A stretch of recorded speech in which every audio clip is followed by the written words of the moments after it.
So, Louise, lovely to see you today. Thanks, Nat. It's lovely to be here.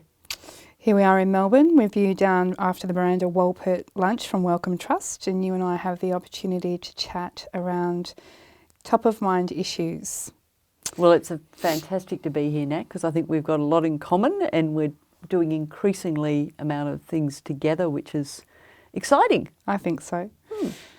So, Louise, it occurs to me that you and I somehow, even though we've had very different backgrounds, have ended up in pretty similar working situations whereby you are the CEO of Future Generation Partners and working for a fairly enigmatic, entrepreneurial, outspoken leader in the investment industry. And I am working for an equally interesting guy in the investment industry. And I'd like you to perhaps talk me through a little bit around how you got there and what is the focus for Future Generation Partners right now. I'm more than happy to talk about that, Nat, and I'll do it as short as I can, but as long as you tell me about the reverse after I've finished. Okay. So, good. Well, look, it is an absolute privilege to be in the role. I mean, as the CEO of the Future Generation companies, and they're investment companies that have a dual purpose of creating investment returns for shareholders as well as social returns. And we donate 1% of our assets to charity each year due to the generosity of a group of boutique, outstanding fund managers, including, of course, Cooper Investors, who employ you. Undoubtedly. And that enables us to make that donation. And this year, it's exciting that the donation is 9.5 million. But as the assets of the companies grow, we're currently at just over $1 billion in just 5 years. The donation will get very substantial. And I suppose it's a privilege to be in the role. I mean, having had a background starting as a lawyer and then getting involved in the world of non-profit and philanthropy and, you know, being in the trenches, raising a fair bit of money on the Olympics and at places like the Sydney Symphony, and then really having a passion for growing philanthropy. It's exciting to be back on the dark side and in the corporate world, but actually doing something with purpose and meaning. I mean, to be helping investors achieve those investment returns, but also being able to still, you know, be passionate about doing something in the charitable sector is you know, what drives me. So, and with you, of course, working for a fund manager yourself, I mean, you're doing something similar but different. So tell us a little bit about, you know, how you've got here and what it involves at the moment. Sure. And look, not dissimilar. I mean, I started my life as a registered nurse. There you go. You know, a long time ago now. But, you know, one thing that I have discovered is the skills that you acquire in certain industries or vocations are often transferable.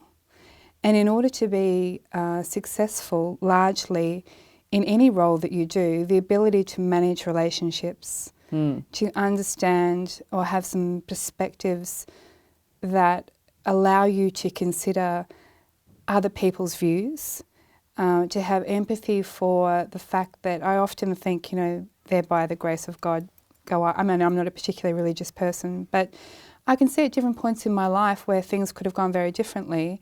And in the work that I do, you know, who knows?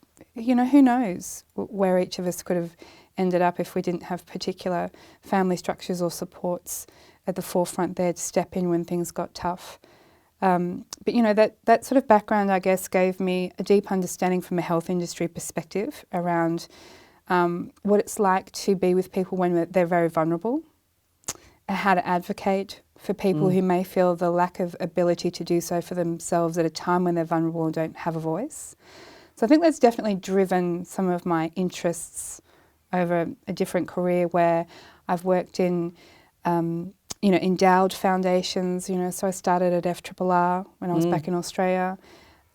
Sylvia Admins, you know, I love her. Love her. And I remember her saying to me years later, you didn't have everything I required at the time, but I saw you growing into the role. Oh, well, that's a compliment. But it's sort of been a theme. When I left FRRR, which was a great experience for me, and went to Bendigo and Adelaide Bank, I think Rob Hunt, the managing director at the time, whilst he didn't directly say those words to me, I definitely sensed that same, we see you growing into the role. So having that corporate experience and working in finance and yet driving a philanthropic initiative for the entire group, that was a really interesting experience. And, you know, again, that ability to manage relationships and influence people's thinking came back to serve me well. And, you know, when I decided that I'd sort of, as you had done in those kind of roles, you do a lot of fundraising. Because you're out around the country talking to, in that instance, community bank franchises around the benefits of contributing through a foundation structure within their own local communities, was effectively, you know, helping them understand the benefits and raising those funds collectively. I did, after a period of time, feel a huge desire to go back to institutional philanthropy, shall we say, where the endowed foundations don't have those requirements and you focus on the distribution. Yeah, so fair enough. ANZ trustees, as it was at the time, and you know, the acquisition that ended up going to equity trustees, managing the William Buckland Foundation and children and young people domain. I mean, practicing philanthropy inside a trustee company has to be one of the most complex environments, but at the same time, the incredible breadth of the book means you get to immerse yourself in a range of very different environments and impact areas, working with different forms of trustees, and maybe it's a sole trustee trust, so you're interpreting the wishes of a founder that deceased many years ago. Our world's changed incredibly over the last 50 years, and so how does philanthropy remain relevant? Moving then for me was quite a seamless transition into the family office life in Cooper Investors, and what I've really enjoyed is there's a lot to be learnt from the investment philosophy which can be transferred into the philanthropic practice. Totally, I can relate to that, and I think also, you know, we're both working for quite extraordinary entrepreneurs. I mean, they're leaders in their field. What they've been in this industry with their business for, I know Jeff's been going for just over 20 years. I think Peter's probably pretty close. Yeah. But to me, what's fascinating about both of them is, you know, they've also got this focus on wellness, well-being. You know, it's a huge part of the business at Wilson Asset Management, and I know it is at Cooper Investors. And I know that both of it's is top down. I mean, Jeff, you know, I think as you probably know, we have a full-time wellness manager these days. We have a nutritionist, a masseur, you know, a mental health consultant that you can, you know, talk to quite freely if you have any issues or anyone associated with you. And you know, it's quite an extraordinary environment. I don't know how many employees you've got, but I work out of the office there, and we've got 32. And the fact we've got a full-time wellness manager and we've got 32 staff, it says a lot about how much these guys care, you know, about values, culture. I couldn't agree more. I mean, we're at 46 people at Cooper Investors. You know, we recognise when we employ someone, we employ the whole person, which means they have lives and events and circumstances which, you know, we want to be able to support people through those in the best way we possibly can. You know, it's a high-octane environment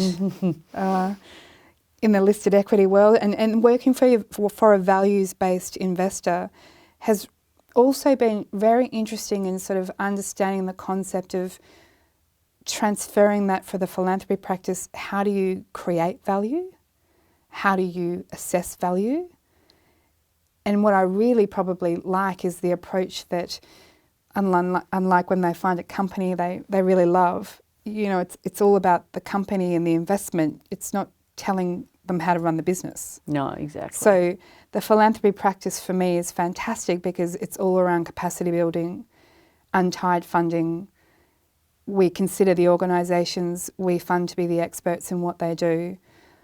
Similar to the investment philosophy, we love proprietarial management. We back exceptional founders and leaders that have passion and purpose and not quite enough time to get it done. Yeah, sounds familiar. Yeah, and I think also, you know, the two of them are smart guys. I mean, this is part of, you know, a big part in this industry is keeping your staff. You know, they can be continually poached. I mean, it's a very competitive industry. Undoubtedly. And, you know, we had an instance at Wilson Asset Management a while back where the head of operations was being poached, had a conversation with Jeff, being offered a lot more money by a competitor.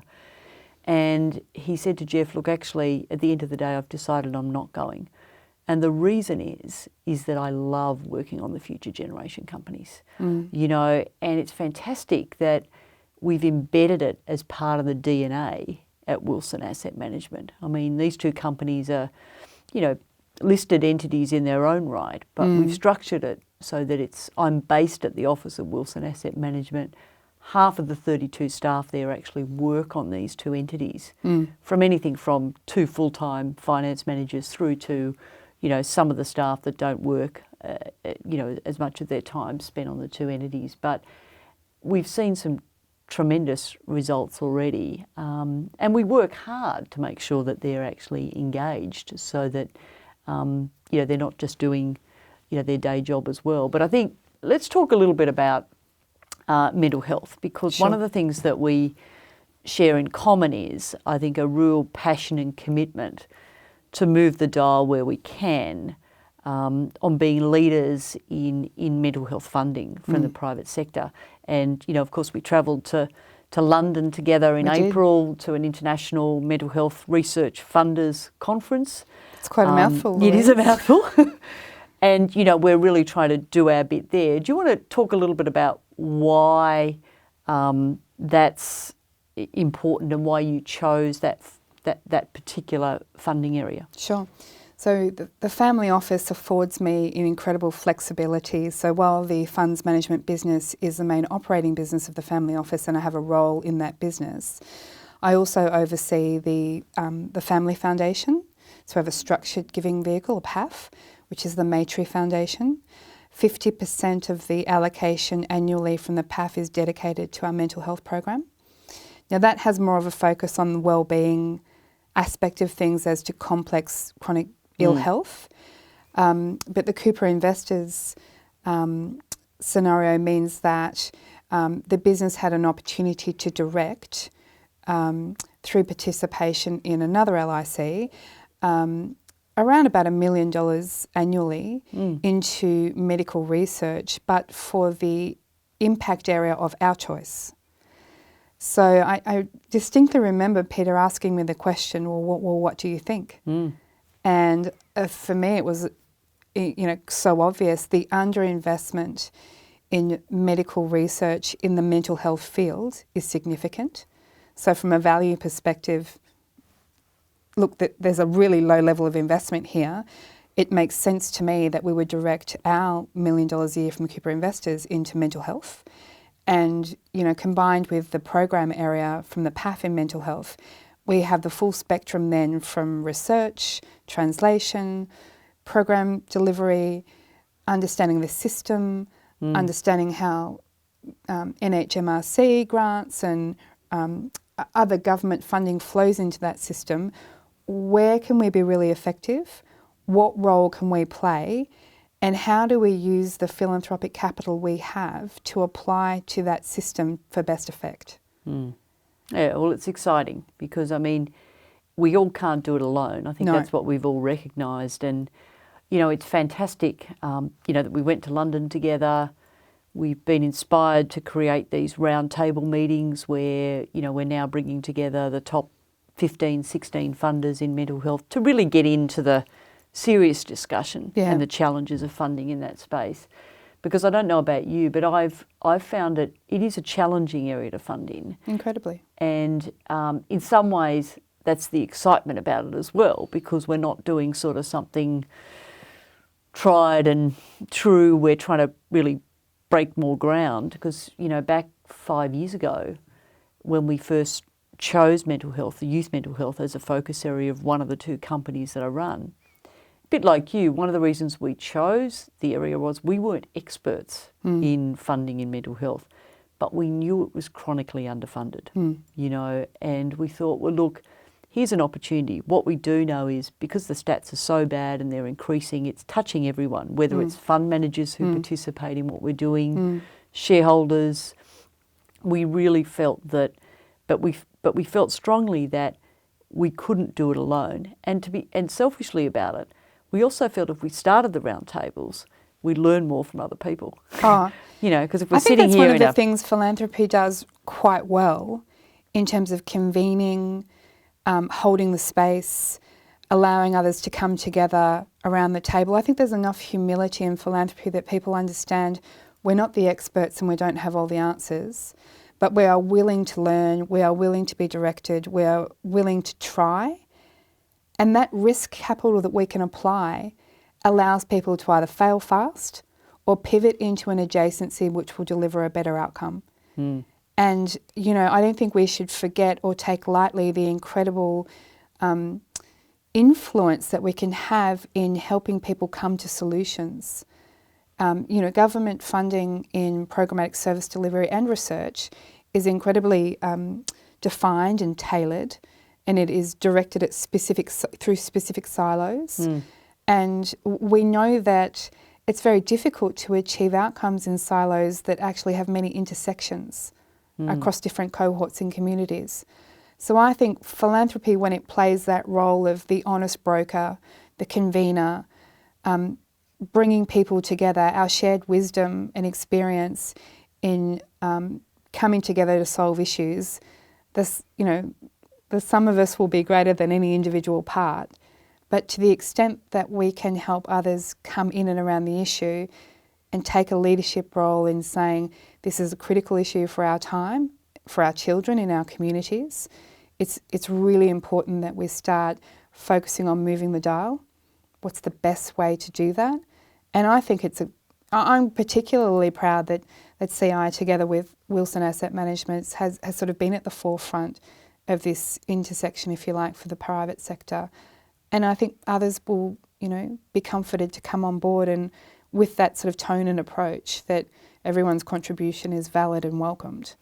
And I also think, you know, it's exciting to play a bit of a leadership role in encouraging more involvement in the funds management industry, the finance sector in a broader sense, because that's actually what we're doing here. I mean, both of our founders or your boss, you know, have had a history of being involved in philanthropy and the non-profit sector and various things. But I think the exciting thing about the future generation companies is it is actually, as is HM1, is their innovative models. I mean, it's about, we're all looking for more sustainability of funding, and that's actually what we're seriously trying to do here. I wanted to ask you, one of the projects we're working on at the moment, which you know about with Ernst & Young, is we're doing a research project on really why mental health funding from the private sector is so low. Because I think it's not even 6% of philanthropic funding is going to mental health. And secondly, if we lined up mental health funding versus, say, funding for other disease burdens like cancer or diabetes or whatever, you know, where do they all stack up? What's underfunded, what's overfunded, if any are? But I'm curious, what do you think about, why do you think mental health is not so well funded? Because I know it's a fairly new area of funding in the philanthropic space, but just interested in your thoughts. I think there are probably a few reasons for that. My view is that there is definitely still language around stigma. I agree with that. We're not quite there yet. Yep. We've done a lot of awareness raising. But if you think about the language we use, Louise, if I sat here and told you I was a cancer survivor, people think you're a hero. Yep. And you are. And you are. But if I sat here and told you that I've survived, you know, a period of mental ill health or a significant and complex diagnosis, and that I'm functioning well, thriving in my life, living with purpose, delivering on every aspect, I don't necessarily hear that, you rock star. I still hear...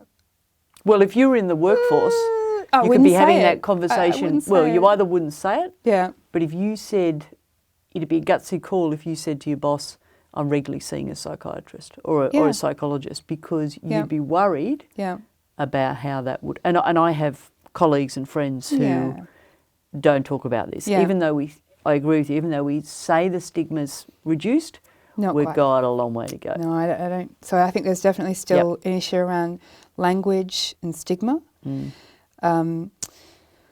I think in terms of the size and scope of the problem, it could be daunting and people don't know where to start. Yep, good point. Making a contribution, or to conceive of, well, where am I going to play my role on the spectrum of where I can be helpful, useful. It's a lot to get your head around, because we have a federalised health system, so there's all of those kind of issues as well. So I think stigma, size of the problem, and then I think the way in which many philanthropists or the private sector or trusts and foundations think about corporate social responsibility and community issues tend to be siloed in things like migrants and refugees, Indigenous, homelessness, family violence, and so on and so on and so on. And so if you paired all of those back, I would be incredibly surprised in a homelessness service if you didn't discover that a significant cohort of people accessing your services were suffering from either in a current period of mental ill health or had a past history of mental health. And in fact, you know, when you pair all those things back, that is the root cause of... Probably 100% in that case. I mean, could easily be.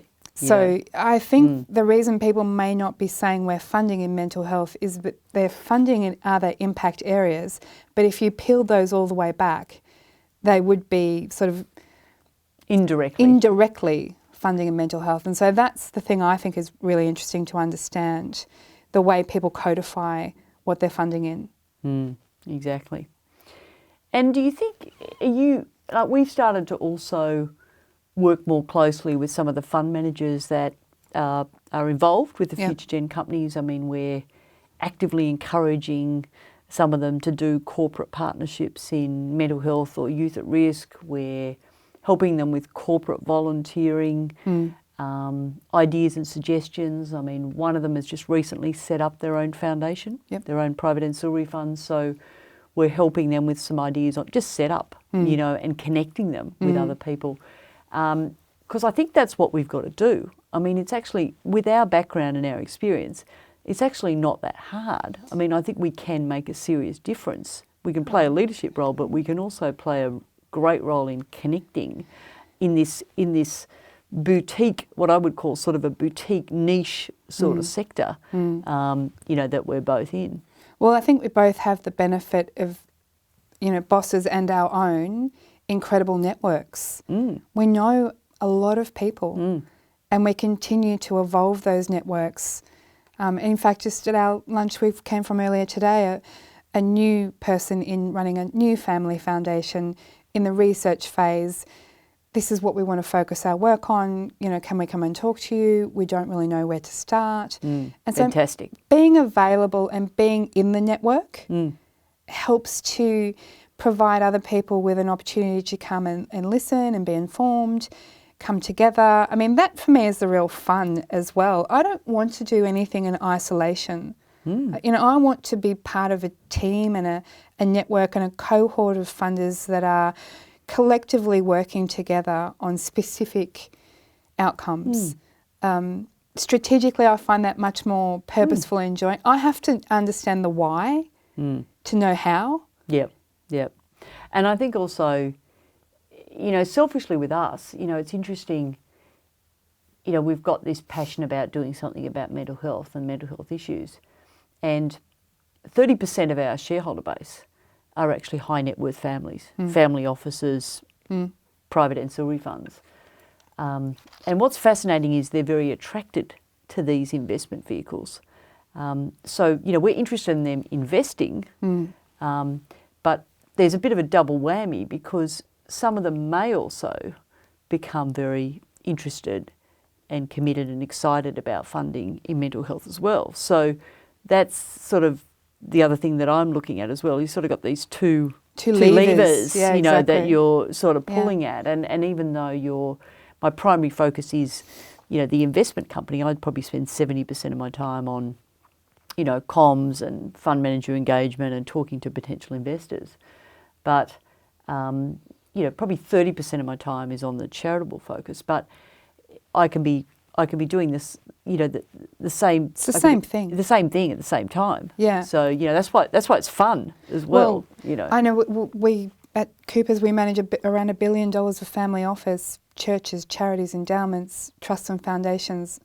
That is a very rich and diverse asset base from which we can, you know, make a phone call to people, engage them in helping us understand the issue a bit better, knowing that they also have shared interests in the issue, providing an opportunity for them to come into a funders lunch and hear from experts from around the world. I mean, one of the things I think is your boss has done, as has mine, is being global citizens, very open to bringing in speakers from all around the world to help inform us, to look at ways in which we could think about things. I mean, diversity of thought at the philanthropic table, to me, is also something that I would like to encourage.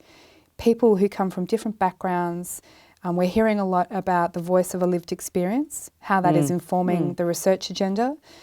And I think that's really important, that people who, you know, are suffering from a period of mental ill health, or, you know, love someone, know someone, really close to someone in that situation, that we don't shut down the ability for them to be heard. You know, we have to think that people are their own best architects of the solutions.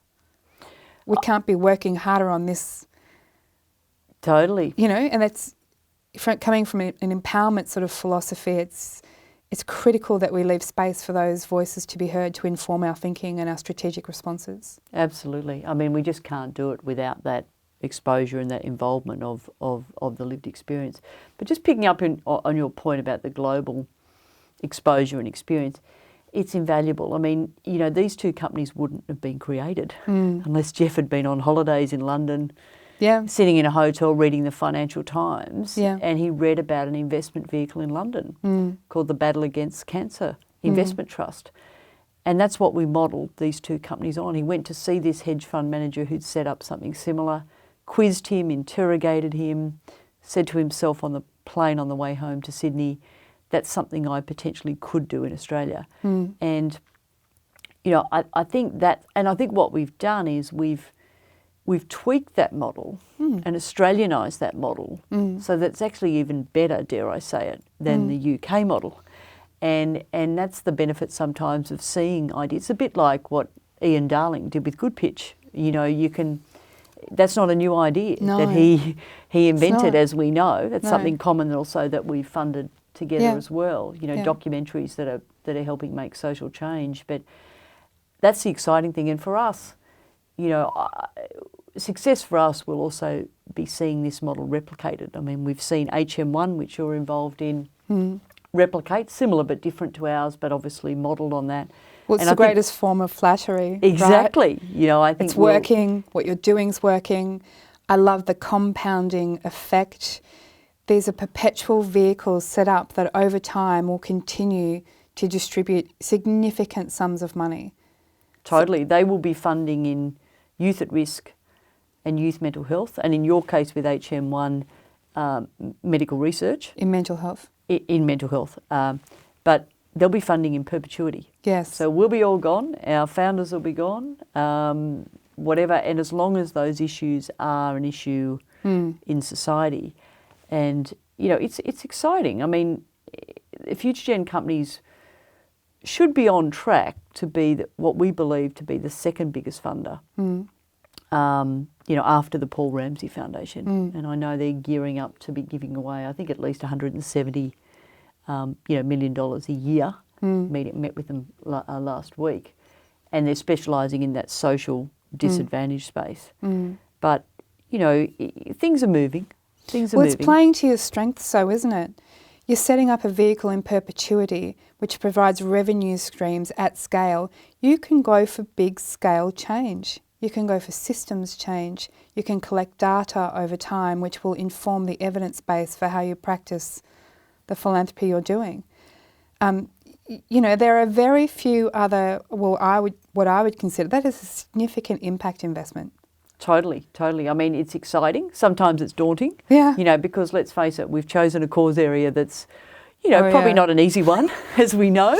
We've, you know, we've just sat in an interesting meeting with the head of mental health for the Wellcome Trust in the UK, and I think she's got, what was it, £200 million over the next 5 years, and then potentially 200 million again in the second 5-year tranche for the 10-year initiative. Yeah, I mean, what's fascinating about that is the urgency. I mean, she's got They're this not mucking time around. ticking. You know, it's like 5 years, and then if they can see the impact, then they'll go again for another 5 years. I like that. I think it's good, actually. I really like that sense of urgency around, you know, what needs to be done, spending time gathering the data, and then having the confidence to go out over 4 key pillars or practice areas, which I've highlighted, and, you know, just go your hardest. See what you can achieve, because it's an incredibly competitive area in itself, and they will have to prove the outcomes that they're getting. And even 5 years in that first tranche, it's not a long period of time. I know. Well, you think about it, Meredith's been in the role for probably, well, coming up to 6 months. But she's a dynamo. I think she's going to move some mountains. So it'd be fascinating for us to be on that journey with her as best we can. I think so. Well, I think it's been very interesting for me, Louise, hearing you. I mean, we do spend a bit of time together. I do understand the role that you're playing, but we actually don't very often get to chat just around, you know, the work that we're doing, the issues we're facing. I mean, we both work in funds management businesses which are intimately interested in investing and not necessarily in the wheelhouse of some of the things we think about deeply. Yes, exactly. So it's an interesting space where you're flying the flag as a one-person unit within a team, as opposed to being in an organisation where everyone's focused on that issue. Yeah. You know, that's a different environment to be in as well. Yeah, look, Nat, it's been fantastic to chat, and I hope we get to do a part 2 at some stage. Okay. Thank you, Sterling. Thank you, Sterling.